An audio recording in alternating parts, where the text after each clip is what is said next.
તમે બે કપલ લાગો છો ને? Office colleagues. અચ્છા, તો તું સેટિંગ કરવાની ટ્રાય કરી લો. ભાઈનો પટાવાનો તો ફૂલ ટ્રાય થઈ રહ્યો છે. શું નામ છે તમારું? સ્મિત. અને મેડમ તમારું? કૃષ્ણા. કઈ ઓફિસમાં કામ કરો તમે? અને તમે સેમ ટીમમાં છો? અને તમે યુઝ્યુઅલી આવી રીતે શોઝ જોવા જતા રહો છો? આપણે એસ્ટાબ્લિશ કરી રહ્યા છો, હસો નહીં વહેંચો. અહીંયા કેસ બિલ્ડ થઈ રહ્યો છે. આપણે સ્મિતનું સેટિંગ કરાવી રહ્યા છીએ. કમસે કમ કોઈનું તો ચાલે એવું સેટિંગ કરાવી દે.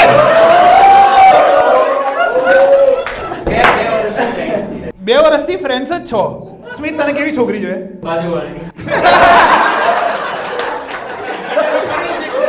મને છે ને આટલે જ ગુજરાતી શો કરવાની બહુ મજા આવે કે ઓડિયન્સ જ એકબીજા ગાંડમાં પેસતી હોય કે હું બોલું તમે રહેવા દો, 250 રૂપિયા હું લઈ આરીને આવ્યો, હું બોલીશ.